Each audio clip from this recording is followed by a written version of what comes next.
तर आज रविवार होता त्याच्यामुळे मी थोडं उशिरा उठले होते कारण बाहेर मस्त असं ऊन पडलं होतं. हॉलमध्ये आले आणि पडदा सरकवला तर मस्त ऊन पडलं होतं. पण घरात आहे ना थोडी थंडीच वाजते. मग त्याच्यामुळे स्वेटर वगैरे घालून घेतलं आणि बघा आमचा सोनू कसा झोपलाय मस्त.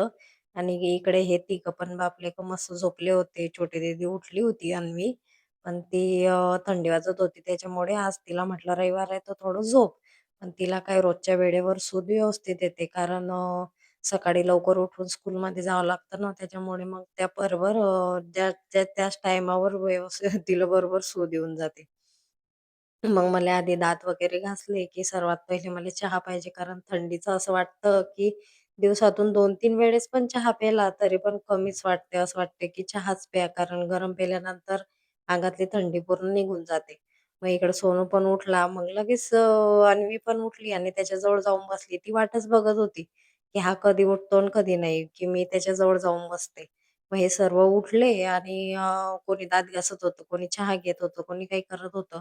मग मी तोपर्यंत बेडरूमचं अंथरूण वगैरे सर्व आवरून घेतलं आणि सोनू पण बघा कसा खेळतोय मस्त. मग हॉलमध्ये आले. हॉलची बेडशीट आहे ना खूपच खराब झाली होती. मुली आहे ना सध्या खाली म्हणजे ही फरशी एवढी थंडी पडत आहे थंडीची त्याच्यामुळे मग जेवण वगैरे करत असल्या की वरतीच बसता आणि मग मी बेडरूम मध्ये असते. माझं काही लक्ष नाही राहत की त्या वरती बसताय की काय. एक खुर्चीवर बसते आणि एक वरती बसून जेवण करते. सांडत वगैरे नाही त्या खाली. पण कसं घाणच होऊन जाते मग. मग त्याच्यामुळे ती धुवायला टाकली.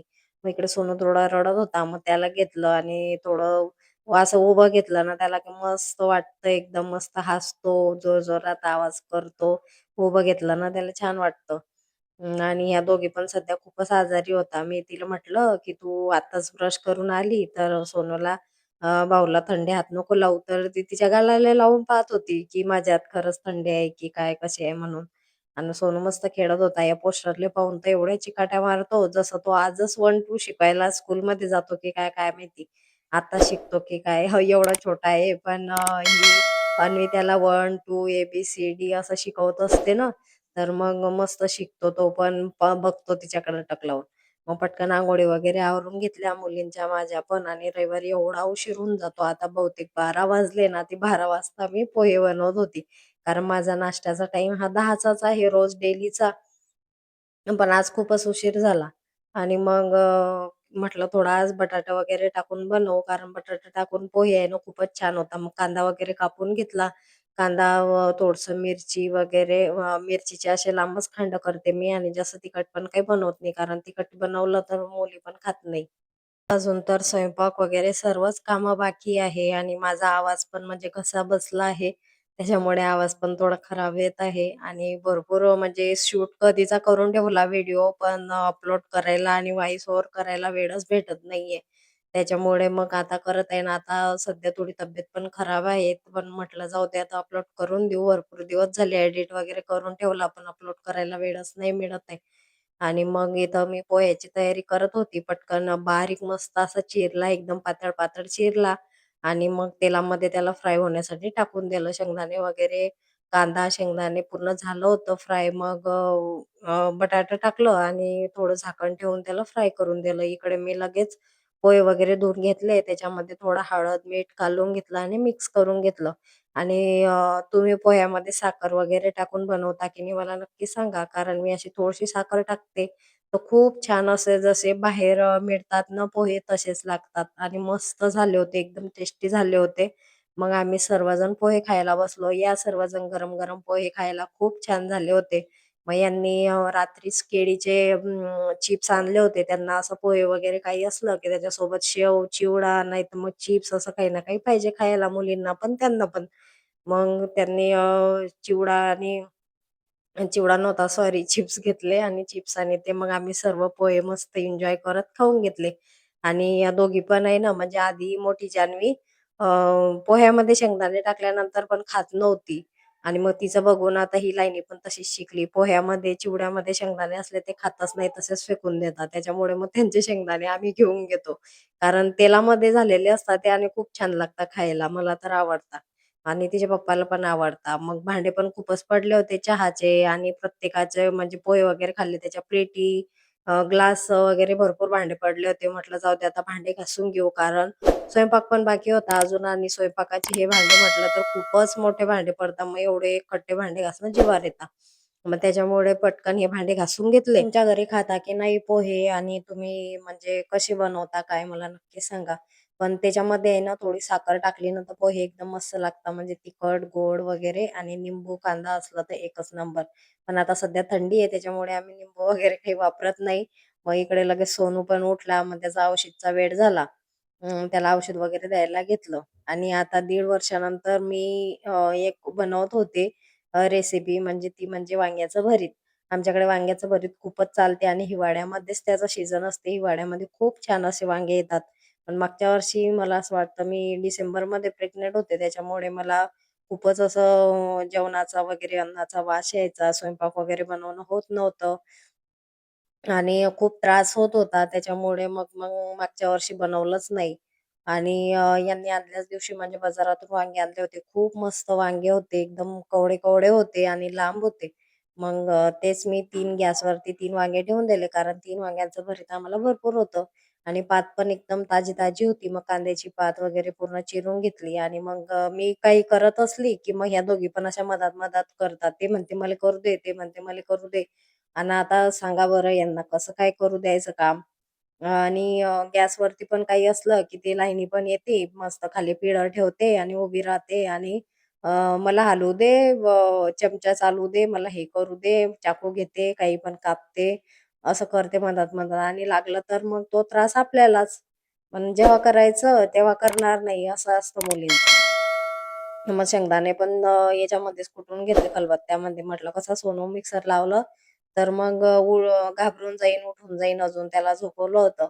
मग शेंगदाणे असं खलबत्त्यामध्ये थोडं जाडं-मोठं कुटून घेतले. तुम्ही कसं करता भरीत नक्की सांगा. कारण वेगवेगळ्या ठिकाणी ही वेगवेगळी पद्धत आहे आणि गॅसवरती असं कचरं वगैरे झालं ना, मला बिलकुल आवडत नाही. आणि हे वांगे भाजले होते ना, तर मग त्याच्यामुळे त्याचं भरपूर असं काळं-काळं पडलं होतं. आणि वांगे आहे ना गरम-गरमच शिलून घ्यायचे. गरमच शिलले ना तेव्हाच त्याचे फोतरं व्यवस्थित निघतात. नाहीतर मग थंड झाल्यानंतर त्याचे फोतरं व्यवस्थित निघत नाही. तुम्हाला जर माझी प्रेग्नन्सी जर्नी ऐकायची असेल तर मला नक्की कमेंट करा. मी स्पेशल व्हिडिओ त्याच्यावरती बनवणार आहे. तर इथं मी कढई घेतली. कढईमध्ये तेल वगैरे टाकलं आणि मग त्याच्यामध्ये जिरं वगैरे टाकून घेतलं.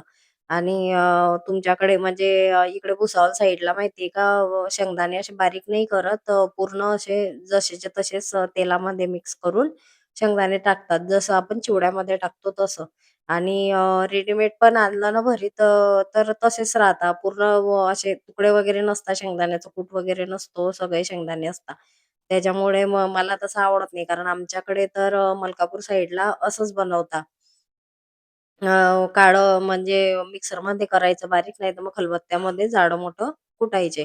आणि मग आधी वांगे चेक करून घेतले, कारण वांगे तर किडेल नव्हते, व्यवस्थित होते. पण कसं वरतून ते चांगले दिसतात, पण कधी-कधी आतून पण किडलेले असतात आणि सांगता येत नाही काय मधातून कसं आहे, काय आहे. तर त्याच्यामुळे मग मी आधी चेक करून घेतलं व्यवस्थित आणि मग कांदा टाकला आणि मिरची अशी लांबच चिरून टाकली होती. कारण आम्ही आहे ना मुलींना पण जेवणाच्या वेळेस मिरच्या दिसल्या पाहिजे. बारीक जर खांड केले, तर मग त्यांना दिसत नाही आणि मग मिरची वगैरे खाल्ली, तर मग तिखट-तिखट लागलं असं करतात. तिखट बनवलं.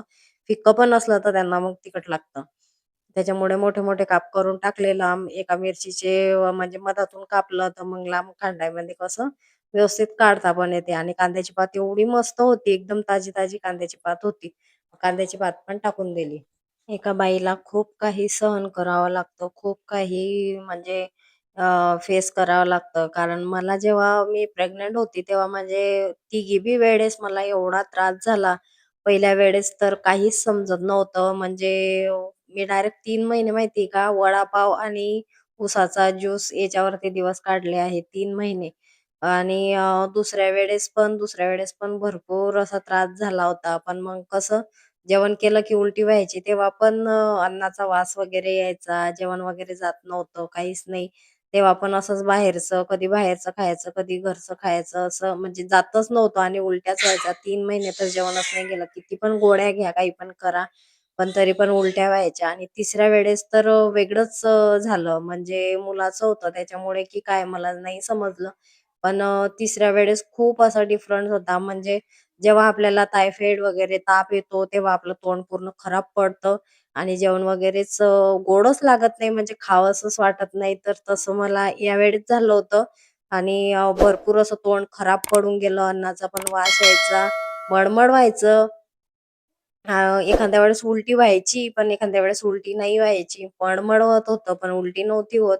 आणि जेवण वगैरे तर एकदम असं तोंडात धरलं, तरी पण बाहेरचं आणलं तरी पण जात नव्हतं. म्हणजे एकदमच तोंड खराब पडलं होतं. काहीच खावंसं वाटत नव्हतं. तर तुम्हाला खरं नाही वाटणार, मी 3 महिने माहितीये का, फक्त आणि फक्त बिस्किट आणि राजगिऱ्याचे लाडू याच्यावरती काढले आहे. कारण डॉक्टरांनी पण बिस्किटच सजेस्ट केले होते.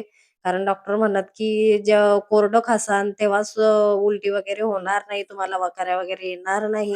कारण आधी सीझर व्हायलं होतं आणि उलट्या केल्यानंतर एवढा त्रास होत होता, की तुम्हाला काय सांगू. ज्यांचे सीझर झालेले आहे त्यांना माहिती आहे सीझरचा त्रास कसा असतो. आणि मग उलटी कशी होते, म्हणजे आपल्या ज्या नॉर्मल उलट्या होतात, आता आपण आजारी वगैरे पडलं तशी उलटी नाही होत प्रेग्नन्सीमध्ये. प्रेग्नन्सीमध्ये अशी उलटी होते, की पूर्ण पोट, पूर्ण आतडे वरती ताणाचा एकदम असं जीव खल्लू-खल्लू उलटी करावं लागते, तेव्हा ती उलटी होते. इकडे सोनू पण उठला होता आणि मग ही हसत होती, की "बघ," म्हणे, "आता तो उठला, आता तू स्वयंपाक कशी काय करशील?" म्हटलं, "करणंच पडेल बाई, आता काय करावं तर लागणार आहे." मग त्याला पण दाखवलं. त्याला मोबाईल तर एवढा समजतो ना, म्हणजे आम्ही दाखवत नाही मोबाईल, पण मोबाईल दिसला त्याला, की असं टक लावून बघतो. त्याचे फोटो वगैरे पण काढत असलो ना आम्ही, की एकदम असा टक लावून बघतो, की हसत पण नाही आणि पापण पण लपवत नाही, काही नाही.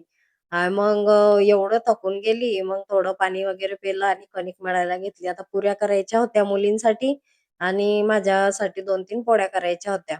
आणि तिचे पप्पा पण काय 1-2 पुरी खातील आणि पोळीच खातील. मग त्याच्यामुळे त्या दोघीपुरत्याच पुऱ्या करायच्या होत्या. प्रेग्नन्सीमध्ये ना एवढी हालत खराब झाली होती माझी खूपच, म्हणजे तिन्ही वेळेस मला खूप प्रॉब्लेम झाला. आणि उलट्यांचा वगैरे तर उलट्या करू-करू तर एवढी परेशान होती मी. पहिल्या वेळेस तर माहिती का 8व्या-9व्या महिन्याला मला उलट्या झाल्या. आणि दुसऱ्या वेळेस 3 महिने, 3 महिन्याच्या वरती एकच दिवस झाला होता आणि माझ्या उलट्या, गास सर्व बंद झालं होतं आणि मला पचायला पण लागलं होतं जेवण वगैरे. आणि तिसऱ्या वेळेस पण तसंच 3 महिने झाले आणि मग नंतर मला जेवण वगैरे जायला लागलं. तरी पण मी केलेला स्वयंपाक मला आवडत नव्हता, म्हणजे मला गोड नव्हता लागत. जीभ पूर्ण अशी तोंड खराब पडलं होतं, जसं ताप वगैरे आल्यानंतर होते. मग असंच काही पण आम्ही वरण-भात, नाहीतर मग डाळ चिकोल्या असंच फिक्कं करायचं आणि मग ते खायचं. तिखट वगैरे काहीच गोड नव्हतं लागत, पण तिखट खायची इच्छा व्हायची. पण तिखट केल्यानंतर माझ्या माझ्या हातचं मला आवडत नव्हतं. पण मग आता करायला कोणी नाही, काय करणार आहे आपल्याला, तर आपलं-आपलंच करावं लागणार आहे. त्याच्यामुळे आणि मी फळांमध्ये केळीच जास्त खाल्लं मला, कारण केळीच खायला आवडत होतं. बाकी मोसंबी वगैरे दुसरे फळ एक पण मला खायला आवडत नव्हते. फक्त केळी मी खाल्ले आहे जास्त आणि नारळ पाणी प्यायचे. पण नारळ पाणी पिल्यानंतर पण त्याने पण मला मळमळच व्हायचं. पण मग डॉक्टरांनी सांगितलं होतं त्याच्यामुळे ते पीत होते मी. कारण पाणी वगैरे कमी व्हायला नको पोटामध्ये त्याच्यामुळे. आणि खूप सारे प्रॉब्लेम होतात. रक्त पण कमी होतं आणि त्याच्यामुळे माझा बीपी पण लो व्हायचा. खूपच प्रॉब्लेम व्हायचा. इथं माझा स्वयंपाक वगैरे पूर्ण झाला होता. आणि मी पुऱ्या आहे ना अशा म्हणजे पोळी लाटते आणि 4 त्रिकोणसारखं करते. कारण तशा केल्यानं पटापट होतं आणि जास्त वेळ पण लागत नाही. आपलं घरचं-घरचं असलं तर कसं चालून जातं ना.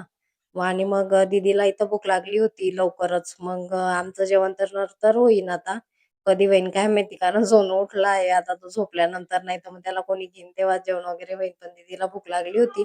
त्याच्यामुळे तिला वाढून दिलं लवकरच. कारण पुऱ्या असल्या की मग त्यांना जेवण लवकर पाहिजे, लवकर भूक लागते. आणि मग या मग तुम्ही पण सर्व जेवण करायला. व्हिडिओ कसा वाटला नक्की कमेंट करून सांगा. आणि व्हिडिओला नक्की लाईक आणि एक कमेंट करा. चॅनलवर नवीन असाल तर चॅनलला नक्की सबस्क्राईब करा. प्लीज सपोर्ट करा सर्वांनी. आणि नवीन आहे चॅनल त्याच्यामुळे जीभ थोडी वाकडी-तिकडी होत आहे. चला मग बाय.